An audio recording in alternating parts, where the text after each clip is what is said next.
Hello and welcome to a very special episode of Horse Sense partnered by Premier Racing Partnerships.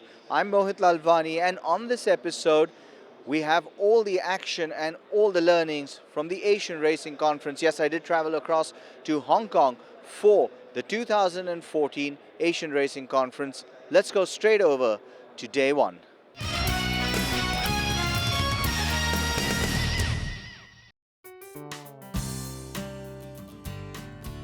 Hong Kong is conclusively the global market standard when it comes to horse racing, and the opening of the 2014 Asian Racing Conference on Monday, the 4th of May, highlighted this fact. Over 700 delegates from all over the world flew into Hong Kong to participate in discussions that would determine policy innovations over the coming years.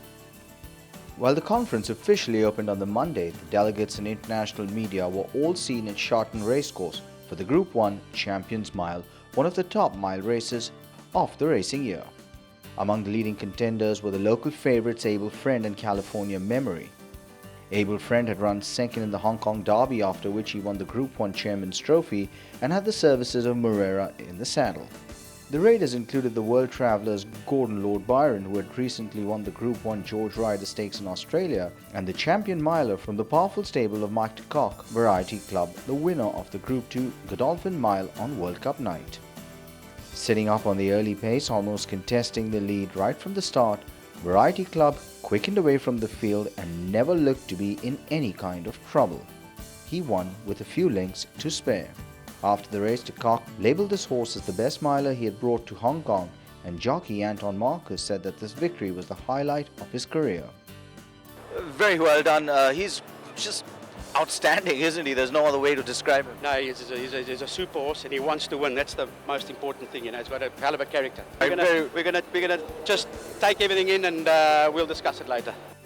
Mr. Timothy Falk, President of the Sports Federation and Olympic Committee of Hong Kong, China, has just presented the Trophy of Champions Mile to the winning owner of Variety Club, Mr. Yusta.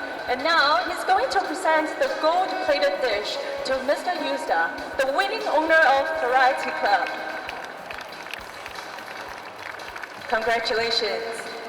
Mr. Falk is now presenting the gold-plated dishes to the winning trainer, Mike de Kock. Congratulations. Mr. Falk has just presented the gold-plated dish to our jockey, Anton Marcus. Congratulations. To the serious business of the plenary sessions, and the first on Tuesday was titled Racing's Lifeblood and the Future Landscape for Wagering. The panel, which was chaired by Winfried Engelbrecht Regis, the CEO of the Hong Kong Jockey Club, included Jennifer Owens, an expert and market analyst, the PMU CEO Philippe Germond, Brian Corcoran, the CEO of Betfair, David Attenborough, the CEO of Tabcorp, and Paul Bitter, the BHA CEO. Racing as a whole is facing major challenges, and Jennifer Owens made a compelling case for connecting with the customer, something that the Hong Kong Jockey Club has done successfully over the years. Firstly, the racing industry needs to look to its customer base and look to engage with younger customers more effectively through the tools like social media, and also making racing a much more entertaining product, and educating the customer about racing.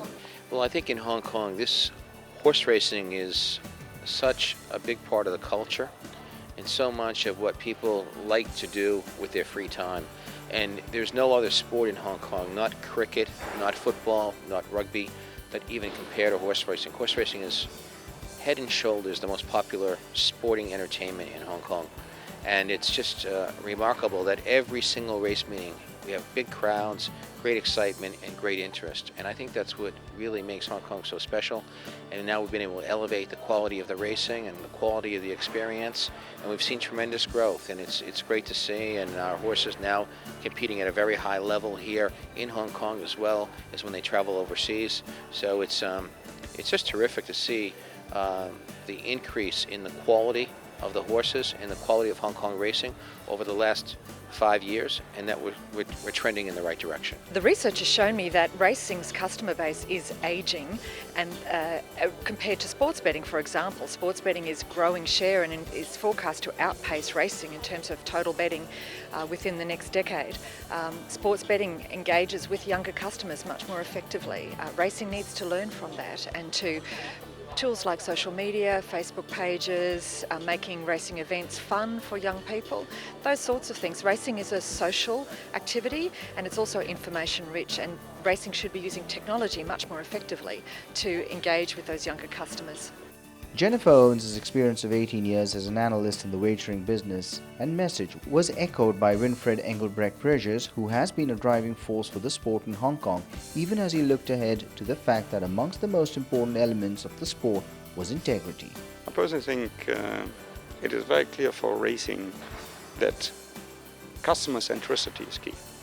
That we have to really understand the customer, that it's a holistic experience. We cannot look only at the racing side, we have to look at the wagering side. And that this is necessary in a way to collaborate differently than we have done in the sport in the past with racing and wagering operators, with a better understanding of racing operators, what they need to do to have an attractive wagering project. The second takeaway is for me very clearly the integrity of the sport, that this is key. That we have to really ensure that our integrity of the sport, the medication issue, that we provide racing with a standard which I think is acceptable. I personally think we can reach an agreement in the International Horse Racing Federation to work on the issue of medication-free racing, especially in relation to anabolic steroids, that we look at a harmonization of laboratories in relation to capabilities, so that we can ensure that the best horses in the world run on a level playing field. I think for me, in a way, we have a different advantage of vertical integration, which helps us tremendously. But I think we have one thing that we are always looking for improvement, that we have the willingness to challenge ourselves and that we are never stand still. And that is what I think probably the drive of the whole organization, with one goal of really provide world-class entertaining, provide world-class services. And the passion the organization has for the sport and for serving the customer, that is maybe something which is in our DNA and helps us to improve and set us apart.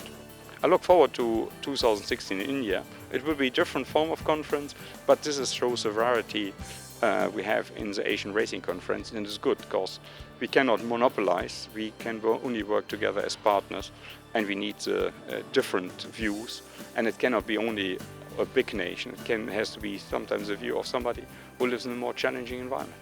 The sessions on day one provided much food for thought and appetites for what was in store for the next day in Hong Kong. Well, then tremendous experience being over at Sha Tin, and what a performance from Variety Club. Asian Racing Conference kicked off on a superb note. We'll take a short break on that and come right back. Day 2 and day 3. That's next. Welcome back to Horse Sense, partnered by Premier Racing Partnerships, and moving right along, day 2 of the Asian Racing Conference 2014 from Hong Kong. Let's go straight over.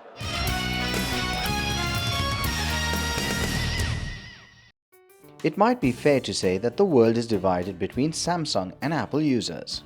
Battle lines have been drawn between the two companies, and for those who stand on that line, the first tangible experience comes with the packaging that Galaxies or iPhones provide.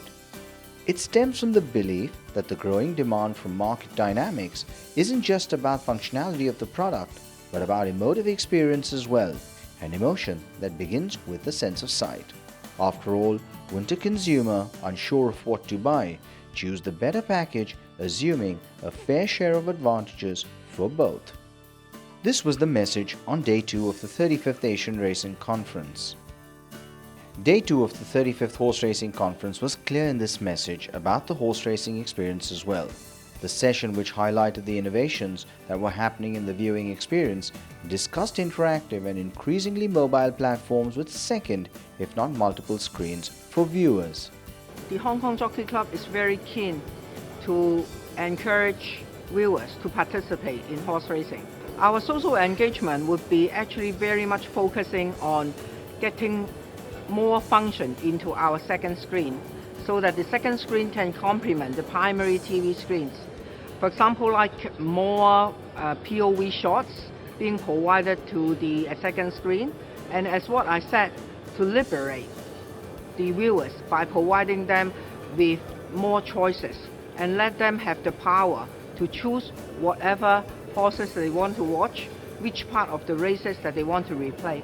This is really important to liberating the power of choice. In the near future, we are going to try out the 360-degree camera and then provide the footage on the iPad so that the viewers can choose which horse that they want to watch by actually moving the iPad or sweep through the iPad. It's actually, again, liberating their choices and give them the power to do whatever they want with the footage. Day 2 also had a series of presentations on some of the racing industries from different parts of Asia, including Japan, Korea and Hong Kong. The session was chaired by Mr. Yu Pang Fei, the CEO of the Singapore Turf Club. Hong Kong Jockey Club always does a great job in terms of the hospitality and the attention to details and the scale of how they do things. So yeah, this has been a great conference so far. But looking at it from the point of view of the members, this is a great opportunity for members to get together, talk about their challenges, what are the changes that have occurred in their industry, and it's just you can always learn something from each other. The sessions have been great, talking about emerging technology, technology of the future. So yeah, it's a great event for the industry. Hong Kong has got the advantage that they've got the funding for them to be able to do quite a lot of things which are still experimental, but it costs a bit of money to develop. We in Singapore don't necessarily have that level of funding, but still we hope to not be the first adopter, but hopefully make use of the latest technology as far as possible. Well, and clearly so much to learn from the conference, and here in Singapore certainly everything seems to be on track. We'll take a short break on that note and come right back. Don't go anywhere. Welcome back to Horse Sense, moving right on back in Hong Kong for the final day of the Asian Racing Conference.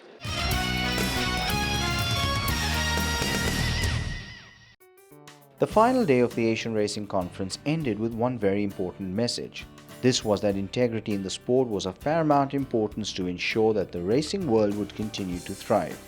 The speakers for the second plenary session on the final day included Mark Warby, a Queen's Counsel who is the legal advisor to the British Horse Racing Authority, Justice Mukul Mudgal, who headed the IPL match-fixing probe, Dale Brown from Racing Victoria, Patrick Jay from the Hong Kong Jockey Club, and the investigative journalist from Australia, Nick McKinsey. It's a well-known fact that, like with any marketplace, horse racing betting markets are often open to manipulation. Over the years, race fixing, doping and illegal bookmakers have hurt the industry like nothing else. Justice Mukul Mudgal was in agreement with this, and in his presentation he touched upon the National Sports Development Bill, which is awaiting parliamentary approval in India. Well, the bill is general for all sports. So therefore, horse racing today, which is governed by the racing club rules and ruled by stewards, will now come under the ambit of this act. Well, I think the solution is in the sports appellate body, where the Chief Justice of India would be expected to nominate a judge who knows sports. It covers election disputes. It will cover this, today most sporting bodies in India are embroiled in litigation which is pending in courts for years. The Sporting Appellate Tribunal, if constituted, would go a long way in resolving it quickly.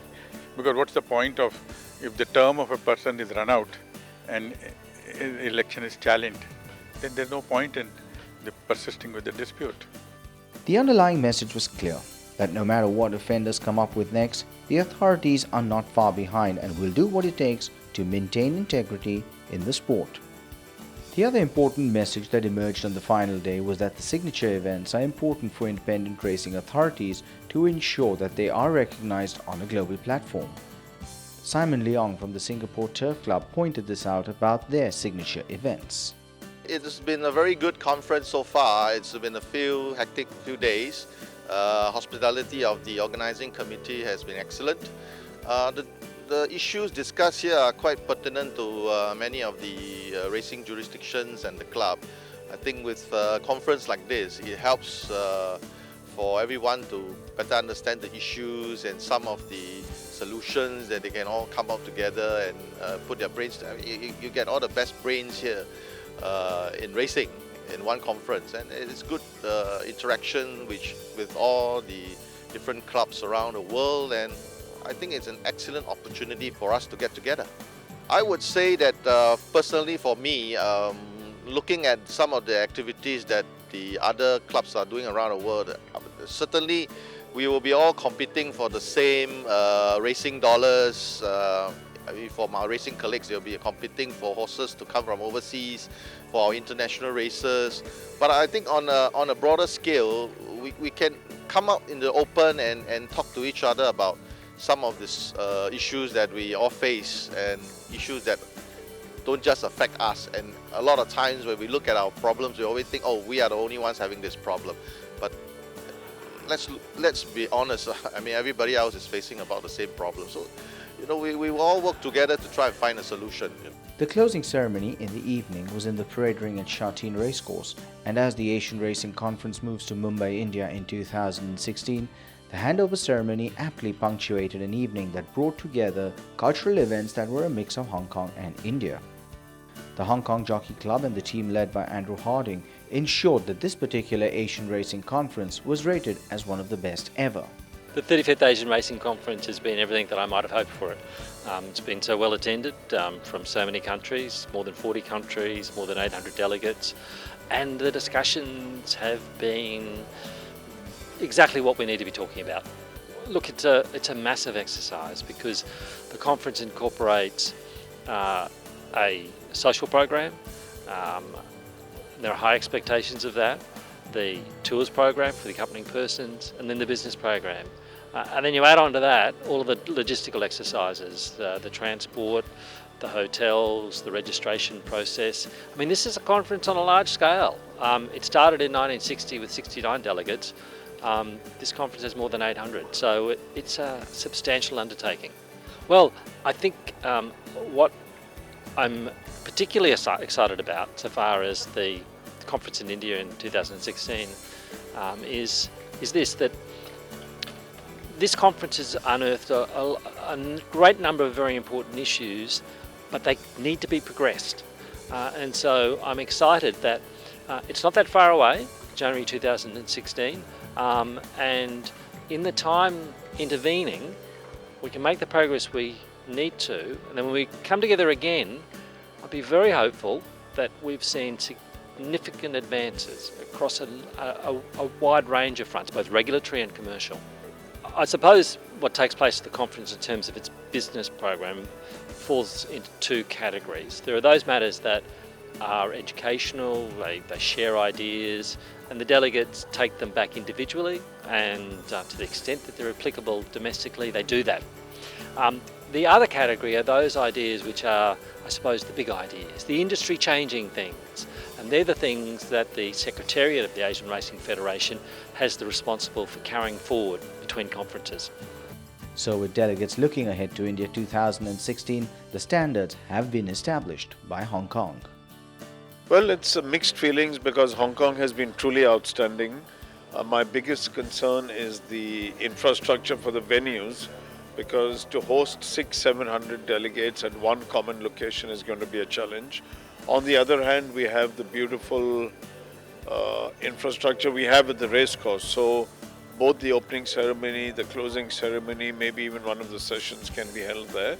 But I think we will make up for the lack of infrastructure by the sheer enormity of India, the social events, the academies after, the accompanying persons program, the keynote speakers, the opening and closing ceremony. I am sure we'll do a very, very good job with that, which may compensate for, the facilities of Hong Kong. Well, a tremendous experience to be over in Hong Kong for the Asian Racing Conference, and on behalf of the Horse Sense team, a very big thank you to all those who made it possible over in Hong Kong. Well, that's all we have on this episode. As always, thank you for joining me. Do remember you can send us your feedback on www.turfclub.com.sg. Until I see you in 2 weeks' time, goodbye. And as always, may the horse be with you.